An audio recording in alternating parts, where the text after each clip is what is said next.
ये वो पार्टी है जिसने अपनी स्थापना के चंद हफ्तों के अंदर राज करने का मौका पाया था कांग्रेस के सपोर्ट से। इतनी जल्दी गवर्नमेंट में आने का मौका किसी को नहीं मिला। और नाविका जी, एक कहावत होती है कि जिसको जब राज मिलता है, राज योग आता है, तो अक्सर राज रोग भी आ जाता है। परंतु यह राज रोग इतना संक्रामक हो जाएगा इतनी जल्दी इस पार्टी के लिए, यह अपने आप में आश्चर्यजनक है। अब ये उस श्रेणी में आ गए जैसे मायावती जी का मकान की चर्चाएं होती थी, दक्षिण भारत के नेताओं के मकान की चर्चाएं होती थी। याद करिए, बिहार में एक आलीशान बंगला था जिसके ऊपर जब छापा पड़ा तो कोई क्लेमेंट ही नहीं निकला उसका, जिसके बारे में ऐसी अवधारणा थी कि वो लालू प्रसाद यादव जी के परिवार का रहा होगा, क्योंकि उसका कोई ओनर निकला ही नहीं।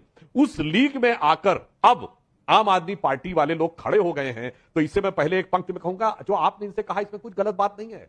एक बड़ा मजेदार शेर है कि खुदा जब हुस्न देता है नजाकत आ ही जाती है, कदम गिन गिन के रखो पर कमल बल खा ही जाती है। वो इनके साथ हो रहा है। और मजे की बात आप देखिए, यह क्या कह रहे हैं? ये कह रहे हैं कि साहब ये वो पार्टी है जिसने कहा था 2 कमरों वाले फ्लैट से काम चलाएंगे, और अब कह रहे हैं 80 साल पुराना था। इसका अर्थ यह हुआ कि जब शीला दीक्षित जी इस घर से काम चला रही थी तो या तो ये बचकानी बात कर रहे थे चूंकि इनको एहसास नहीं था कि मुख्यमंत्री आवास की उपयोगिता क्या है, या ये बहुत सयानी बात कर रहे थे जनता को भरमाने के लिए। अब प्रदेश की जनता को बहुत अच्छी तरह समझ में आ गया। और हकीकत यह होती है कि ये तो बहुत ही मजेदार, इन्होंने तो अपने गुरु अन्ना जी को समझा दिया था। याद करिए, वो वैगन आर गायब हो गई। याद करिए, वो टोपी गायब हो गई, मुझे चाहिए जन लोकपाल।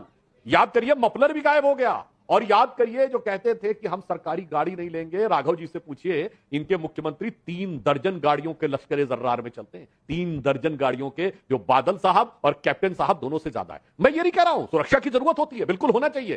केजरीवाल जी को भी सुरक्षा मिली चूंकि उनके ऊपर फिजिकल अटैक हुए, इसलिए 2 में से एक बात राघव जी को माननी पड़ेगी। या तो उन्हें कहना चाहिए कि वो राजनीति में बचकाने थे, उन्हें एहसास नहीं था, अब क्रमशः एहसास होता जा रहा है, या फिर उन्हें कहना चाहिए वो इतने सयाने थे कि जनता की आंखों में धूल झोंका, जनता की आंखों में ईमानदारी का एक छलावा दिखाया और उसके बाद अपना असली रूप दिखाया।